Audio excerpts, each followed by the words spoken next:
Hello everyone, this is Veronica. आज हम बहुत ही इंटरेस्टिंग टॉपिक पढ़ने जा रहे हैं। अगर आपको बायो में इंटरेस्ट है, देखिए वर्ल्ड में, दुनिया में फ़िलहाल डोनर्स की थ्री बहुत ज़्यादा कमी है। यानी किसी को किडनी चाहिए, आइज़ चाहिए, तो लोग अप्लाई करते हैं ताकि उनको डोनर्स की आइज़, किडनीज़, लिवर, इस तरह के ऑर्गन्स मिल पाएँ। लेकिन कई बार लोग ये ऑर्गन्स उनको मिल भी नहीं पाते, उससे पहले ही उनकी डेथ हो जाती है, क्योंकि एक्यूट शॉर्टेज है ऑर्गन डोनर्स की पूरी दुनिया में। इसलिए यहाँ पे हमारे रेस्क्यू में क्या आती है? Science and technology, biotechnology, tissue engineering. यहाँ पे हम 3D प्रिंटिंग की बात करेंगे कि किस तरह से 3D प्रिंटिंग ऑर्गन्स क्या हम आर्टिफिशियल तरीके से कैसे बना सकते हैं, इसको लेकर साइंस कहाँ तक पहुँची है, इसके बारे में हम आज बात करेंगे। आपकी कोई भी क्वेरी हो, आप मेरे से कांटेक्ट कर सकते हैं फेसबुक पे, इंस्टाग्राम पे, टेलीग्राम पे, और पीडीएफ आपको मेरे टेलीग्राम पे ही मिलेगा। तो चलिए ये डिस्कशन हम शुरू करते हैं। उससे पहले कुछ टर्म्स मैं आपको क्लियर कर देती हूँ। जैसे कि हम टिश्यू इंजीनियरिंग की बात करते हैं। इंजीनियरिंग नॉर्मल आप देखते हैं गाड़ी बनाना, मतलब मैकेनिकल इंजीनियर्स उसमें काम कर रहे हैं, बिल्डिंग्स बन रही हैं, सिविल इंजीनियर्स काम कर रहे हैं। तो इसी तरीके से अगर हम बात करें ऑर्गन बनाना, तो यहाँ पे हम टिश्यू इंजीनियरिंग की बात करते हैं। देखिए सेल्स, आपको मालूम है सेल्स होते हैं, उसके बाद ये सेल्स मिलके क्या बनाते हैं? टिश्यू। तो हमें इसके पीछे की साइंस तो पता है, लेकिन टिश्यू बनाने में एक सेल में बहुत सारा कम्युनिकेशन होता है, एंजाइम्स यूज़ होती हैं, आपकी जेनेटिक्स होती है इन्वॉल्व। तो सब चीज़ों को मैनेज करना है। तो ये एक इमर्जिंग फील्ड है जहाँ पे आर्टिफिशियल टिश्यू बनाए जाएंगे। देखिए cells basic unit of life हैं। सेल्स मिलके क्या बनाते हैं? मैंने आपको बताया टिश्यूज़ बनाते हैं, और टिश्यूज़ मिलके क्या बनाते हैं? ऑर्गन बनाते हैं। तो जब हमको पूरा प्रोसेस पता है, सेल, टिश्यू, ऑर्गन, तो मुश्किल कहाँ है, राइट? लेकिन ये बहुत प्रोसेस डिफ़िकल्ट है। तो देखिए ऑर्गन सब्स्टिट्यूट टिश्यू इंजीनियरिंग में बनाए जाते हैं। ये एक परमानेंट सोल्यूशन है। अगर कोई आपका ऑर्गन रिपेयर करना है, डैमेज हो चुका है, उसके लिए एक सोल्यूशन हो सकता है। लेकिन जैसे मैंने आपको बताया, ग्लोबली शॉर्टेज चल रही है, लिमिटेड ऑर्गन डोनर्स हैं, तो बहुत सारे पेशेंट्स वेट ही करते रहते हैं सीवियर इंजरीज से, जेनेटिक कंडीशन से, और शायद ट्रांसप्लांट होने से पहले ही उनकी डेथ हो जाती है। तो यहाँ पे डेफिनेशन देखिए, टिश्यू इंजीनियरिंग एक बायोमेडिकल इंजीनियरिंग डिसिप्लिन है जहाँ पे आप सेल्स का कॉम्बिनेशन यूज़ करते हैं, इंजीनियरिंग मटेरियल मेथड्स यूज़ करते हैं, बायोकेमिकल, फिजियोकेमिकल फैक्टर्स, क्योंकि बॉडी में कितना कुछ है जिसको अभी हम नहीं जानते। तो ये सारे फैक्टर्स को समझ के ही हम इनको अप्लाई कर सकते हैं और इन टिश्यूज़ को, बायोलॉजिकल टिश्यूज़ को रिप्लेस कर सकते हैं, राइट? ये आर्टिफिशियल टिश्यूज़ भी बनाए जा सकते हैं कि हम लैब में बना रहे हैं, जिसको हम इन विट्रो बोलते हैं। लैब में कुछ भी होता है तो उसको इन विट्रो कहा जाता है, यानी बॉडी के बाहर, और इन वाइवो होता है बॉडी के अंदर भी हम टिश्यूज़ ग्रो कर सकते हैं, इम्प्लांट कर सकते हैं। यहाँ पे बायोकम्पैटिबल स्कैफोल्ड मटेरियल्स यूज़ किए जाते हैं। बायोकम्पैटिबल यानी जिनको, क्योंकि आपको पता है हमारी बॉडी का इम्यून सिस्टम है, मैं अपनी हर वीडियो में आपको इम्यून सिस्टम के बारे में बताती हूँ, जो हमारा सेल्फ गार्ड है। तो अगर हम कोई फॉरेन मटेरियल यूज़ करेंगे जो बायोकम्पैटिबल नहीं होगा, उसको बॉडी रिजेक्ट कर देगी। बॉडी बोलेगी तू तो बाहर से आया, उसको डिस्ट्रॉय कर देगी, तो वो ऑर्गन तो आपकी बॉडी में ठहरेगा ही नहीं। इसलिए हमको बायोकम्पैटिबल जो है मटेरियल चाहिए कि बॉडी उसको रिकग्नाइज करे। फिर भी हमको सप्रेशन, इम्यूनिटी सप्रेशन दवाइयाँ, इंजेक्शंस देने पड़ते हैं, इतनी इजीली एक्सेप्ट नहीं करती है। लेकिन फिर भी बायोकम्पैटिबल तो होनी चाहिए, अंदर जाके कोई टॉक्सिसिटी नहीं होनी चाहिए कि आप कुछ आयरन यूज़ कर लिया तो टॉक्सिसिटी हो गई, या कुछ और मेटल यूज़ कर लिया। तो अब ये वर्ड यहाँ पे देखिए यूज़ किया है, scaffold materials, biocompatible scaffold material. अब स्कैफोल्ड का मतलब ईजी लैंग्वेज में अगर आप समझे, ढांचा, एक ऐसा ढांचा जिसके ऊपर हम सेल्स ग्रो करें, राइट? ये ढांचा हमने बॉडी में डाल दिया और उसके ऊपर हम सेल्स को ग्रो कर रहे हैं, टिश्यू को ग्रो कर रहे हैं। तो स्कैफोल्ड ऐसे मटेरियल्स होते हैं जिनको सेलुलर इंटरैक्शंस में, बायो में सेलुलर इंटरैक्शंस के लिए बनाया जाता है, ताकि उसमें सेल्स बहुत ईजिली आपस में इंटरैक्ट कर सकें और नए टिश्यूज़ जो मेडिकल पर्पज़ के लिए हैं वो हम बना सकें। अब यहाँ पे एक और आप लेक्चर में वर्ड देखेंगे, एल्गिनेट। एल्गिनेट एक नया नहीं, मतलब एक डिस्कवर्ड एनोनिक पॉलीमर है, एक पॉलीसेक्राइड है, जो कि ब्राउन सीवीड, ब्राउन एल्गी जो आपकी रहती है, उससे हम ये लेते हैं, और इसको बहुत ज़्यादा बायोमेडिकल एप्लीकेशन के लिए यूज़ करने के लिए सोचा जा रहा है, क्योंकि एल्गिनेट क्या है? बायोकम्पैटिबल। ये मैंने आपको बताया हमारी बॉडी में जाके एडजस्ट हो सकता है, कोई टॉक्सिसिटी नहीं करेगा, बायोकम्पैटिबल है और इसकी लो टॉक्सिसिटी है और कॉस्ट भी इसकी कम है, इसको हम यूज़ कर सकते हैं। तो अब चलते हैं हम अपने 3D टेम्परेरी ऑर्गन स्ट्रक्चर्स पे, जिनको स्कैफोल्ड कहा जाता है, यानी ढांचा जिस पे हम ग्रो करेंगे। और इसको यूज़ किया जाएगा डैमेज टिश्यूज़ को रीजनरेट करने में, बनाने में, पोटेंशियली आपके आर्टिफिशियल ऑर्गन्स जो हैं वो बनेंगे। तो अब इसको हम डिटेल में थोड़ा सा देखते हैं। अब देखिए दुनिया में एक डेटा यहाँ पे बताता है, इस जो रिसर्च पेपर से हमने आर्टिकल लिया है, अप्रॉक्सीमेटली 22.6 मिलियन पेशेंट्स हैं दुनिया में जिनको न्यूरोसर्जिकल इंटरवेंशंस की ज़रूरत है। न्यूरोसर्जिकल यानी कुछ ऐसा हादसा हो गया, उनकी नर्व्स ब्रेक हो गई या कुछ भी न्यूरोसर्जिकल यानी सर्जरी की ज़रूरत है और उनके नर्वस सिस्टम जो डैमेज हुआ है उसको ठीक करने की ज़रूरत पड़ती है। ये डैमेज क्यों होती है? कोई भी ट्रॉमेटिक इवेंट आपकी लाइफ में हो सकता है, मोटर व्हीकल एक्सीडेंट्स होते हैं, वायलेंस होता है, वर्क प्लेस इंजरीज होती हैं, बर्थ डिफेक्ट्स होते हैं।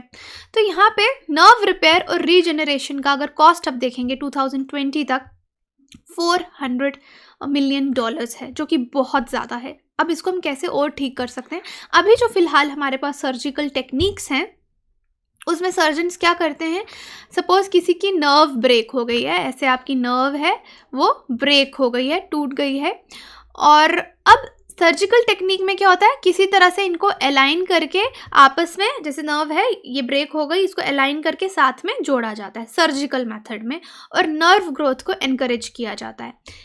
अलाइन किया जाएगा और फिर सोचेंगे खुद ब खुद ये ग्रो हो जाए। ओके, मतलब ऐसे स्टिच भी नहीं कर सकते, नर्व बहुत छोटी सी चीज़ है, स्टिचिंग नहीं हो सकती। तो you can say nerve ends को अलाइन किया जाता है, ऐसे पास लाया जाता है और सोचा जाता है कि ये एनहांस किया जाएगा कि ग्रो करके खुद ही जुड़ जाए। अभी तक सर्जिकल ट्रीटमेंट हमारे पास ये है, लेकिन इससे कोई गारंटी नहीं है कि वो ठीक होगा या नहीं होगा, कभी नर्व एंड्स कंप्लीट होंगे या नहीं होंगे। और नर्व एंड अगर कंप्लीट ना हो, आप उसका मतलब समझ रहे हैं? सपोज़ मैं ये बोल रही हूँ और साथ में अपने हाथ भी यूज़ कर रही हूँ आपको समझाने के लिए, तो ये सारा नर्व इम्पल्स मेरे माइंड तक मैसेज जा रहा है और फिर मेरे हाथों तक वापस आ रहा है, मैं कोऑर्डिनेट कर पा रही हूँ। सपोज़ मेरी कोई ऐसी नर्व या किसी की ऐसी नर्व ब्रेक हो जाए, वो बोलना और चलने का कोऑर्डिनेशन नहीं रहे, सोचने समझने का कोऑर्डिनेशन नहीं रहे, हाथ मूव ना कर पाए, तो ये नर्व एंडिंग आपका मैसेज पास करती हैं। अगर आपकी नर्व ब्रेक हो गई तो आपका मैसेज नहीं पहुंच पा रहा डिजायर्ड ऑर्गन तक। आप समझ रहे हैं? This is very crucial. तो इसको जोड़ने की कोशिश की जाती है, बट कोई गारंटी नहीं है सर्जिकल मेथड्स में। अब एनिमल स्टडीज़ की गई हैं रैट्स पे, जिन्होंने ये दिखाया है कि अगर जो नर्व है वो 2 सेंटीमीटर से ज़्यादा, more than 2 centimetre of nerve जो है वो डिस्ट्रॉय अगर हो जाती है, ये गैप आप प्रॉपर्ली ब्रिज नहीं कर सकते। 2 सेंटीमीटर का गैप आ गया, इसको जोड़ना बहुत मुश्किल है और इसमें मसल फंक्शन, आपके मसल्स बेकार हो सकते हैं, नंबनेस की फीलिंग आ सकती है। इस कंडीशन में क्या यूज़ आता है? 3D प्रिंटिंग आपके काम में आती है। हम एक ढांचा यूज़ करते हैं, राइट, मैं यहाँ पे आपको दिखाती हूँ। इस तरह से सपोज़ ये नर्व है, 2 नर्व्स हैं, तो पहले तो हम इनको बस अलाइन कर रहे हैं और सोच रहे हैं कि ये ग्रो कर जाए, लेकिन यहाँ पे अब हम एक ढांचा यूज़ करेंगे और इन पे सेल की ग्रोथ करेंगे, क्योंकि यहाँ पे अगर हम सेल जान के ग्रो कर रहे हैं तो ये दोनों जुड़ जाएंगी, राइट। तो ये टेक्निक सोची जा रही है। इट इज़ इम्पॉर्टेंट कि इन दोनों साइड्स को जोड़ा जाए आपस में, डैमेज नर्व्स को, और इंजरी ठीक की जाए। इसके लिए 3D printing, bio printing prints जो हैं, 3D स्ट्रक्चर्स यूज़ किए जा रहे हैं, जिसमें लेयर बाय लेयर इस तरह के प्रिंटर्स होंगे, लेयर बाय लेयर आपके जो सेल्स हैं वो जनरेट होंगे। इस टेक्निक को यूज़ करने से एक तो हम पोरस स्ट्रक्चर यूज़ कर रहे हैं, पोरस यानी जो ढांचा यूज़ करेंगे पोरस होगा, उसमें होल्स होंगे छोटे छोटे, ताकि सेल्स आपस में इंटरैक्ट कर सकें और इंजर्ड नर्व को ठीक कर सकें। तो ये स्कैफोल्ड बनाने के लिए हम क्या यूज़ कर रहे हैं? एल्गीनेट। एल्गीनेट के बारे में मैं आपको बता चुकी हूँ, जो कि एल्गी से निकला है और ह्यूमन बॉडी इसको ईजिली रिजेक्ट भी नहीं करती। अब इस टेक्निक को फ़िलहाल लोगों पे यूज़ नहीं किया गया है, और लेकिन इसका पोटेंशियल है कि आगे आने वाले टाइम पे टिश्यूज़ और ऑर्गन्स बनाने के लिए इसको यूज़ किया जा सकता है। लेकिन as usual science is not so easy, challenges बहुत हैं। एल्गीनेट एक तो खुद में चैलेंजिंग मटेरियल है। क्यों? क्योंकि ये इतना सॉफ्ट है कि जब हम 3D प्रिंटिंग करते हैं ये फोल्ड हो जाता है या लिक्विड बन के बाहर निकल जाएगा। प्रॉपर प्रिंटेबिलिटी इसकी नहीं हो रही। ये प्रिंटिंग वैसे ही है जैसे नॉर्मल हम प्रिंटिंग करते हैं पेपर पे, लेकिन ये 3D प्रिंटिंग है और लेयर बाय लेयर प्रिंटिंग होती है, और इसमें इंक जो हम यूज़ कर रहे हैं बायो सेल्स हैं, ह्यूमन सेल्स हैं। अब नर्व रिपेयर के लिए एल्गिनेट की अभी तक हमने फेवरेबल प्रॉपर्टीज़ देखी हैं कि लिविंग सेल्स पे ग्रो कर सकते हैं, फंक्शन कर सकते हैं, लेकिन प्रॉब्लम क्या आ रही है? पुअर 3D प्रिंटेबिलिटी यानी ये स्ट्रक्चर ऐसे बना नहीं रह रहा है, एकदम फोल्ड हो रहा है, गिर रहा है, तो कोलैप्स हो रहा है ये स्ट्रक्चर। तो अब हमको कुछ नया मेथड चाहिए होगा कि एल्गिनेट का सब्सटीट्यूट हमको मिले जो इतना ही अच्छा हो, बॉडी उसको रिजेक्ट भी ना करे और उस पर हम सेल ग्रोथ कर सकें। इसको फैब्रिकेशन मेथड एक डेवलप किया है जहाँ पे सेल्स पोरस एल्गिनेट स्ट्रक्चर पे हम क्रिएट करते हैं 3D प्रिंटर से। जैसे मैंने आपको समझाया नॉर्मल कि ये आपकी 2 नर्व्स हैं, यहाँ पे आपका एक स्कैफोल्ड जो है ये समझ लीजिए एल्गिनेट का है, यहाँ पे बीच में एंजाइम्स रखी जाती हैं एज अ सबस्ट्रेट, ऊपर से हम सेल्स डालते हैं यहाँ पे और ये सेल्स ग्रो करते हैं और अल्टीमेटली थोड़ी देर के बाद आपकी नर्व जो है वो जुड़ जाएगी, राइट। तो इससे क्या होगा कि एक तो आपको मतलब जो सर्जिकल तरीके का डिसएडवांटेज है वो पूरा हो रहा है, यहाँ पे definitely it will join, but अब हमको यहाँ पे ये जो प्रिंटिंग है एल्गिनेट की ये ऐसा रहेगा या नहीं रहेगा वो चैलेंज आ रहा है। अब प्रीवियस रिसर्च में हमने देखा जैसे अभी यहाँ पे स्कैफोल्ड, पोरस स्कैफोल्ड यूज़ किया जा रहा है, इससे पहले इन्होंने मोल्ड्स भी यूज़ करके देखे कि पहले ही ढांचा बनाया और उसको डाल दिया, लेकिन बल्क एल्गिनेट यूज़ करने से बहुत ज़्यादा प्रॉब्लम आई क्योंकि सेल इतना सॉलिड इन्वायरमेंट नहीं देख सकता, कोई सॉलिड चीज़ बीच में रख दोगे तो वो काम नहीं करेगा, अदरवाइज एल्गिनेट को पोरस करके रखोगे तो फिर भी वो काम कर जाएगा, तो वो चीज़ भी हमारी फेल हो गई। इसलिए हमने 3D प्रिंटिंग करनी शुरू की पोरस एल्गिनेट स्ट्रक्चर की। अब रिसर्च बताती है कि ये जो इशू है प्रिंटिंग का, पोरस स्ट्रक्चर का, एल्गिनेट, फिर हमने layer by layer method use करना शुरू किया कि हम सॉलिड स्ट्रक्चर यूज़ नहीं करेंगे, लेयर बाय लेयर जो है स्कैफोल्ड को ग्रो करेंगे, ओके। और इससे फ़ायदा क्या होगा? सेल्स इजीली कम्युनिकेट कर पाएंगे और टेम्पररी सपोर्ट दे पाएंगे। इसलिए रिसर्चर्स अभी यही 3D प्रिंटिंग की तरफ जा रहे हैं कि जो लोग नर्व इंजरीज फेस करते हैं या बाकी इंजरीज फेस करते हैं उनके लिए कुछ किया जा सके। एक बहुत ही नोवेल मेथड है, लेट्स सी कितना ये काम करेगा और कितनी जल्दी हमको इसको ह्यूमंस में सक्सेस मिलेगी।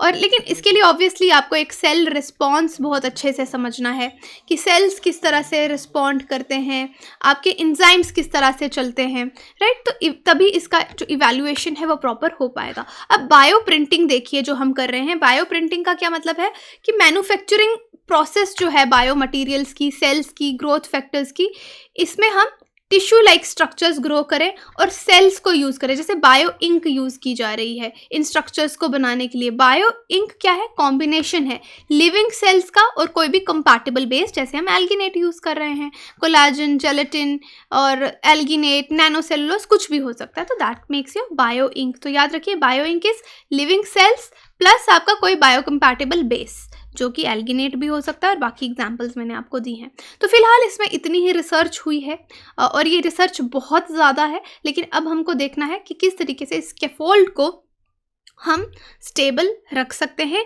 जिसकी 3D प्रिंटिंग ईजिली हो सके।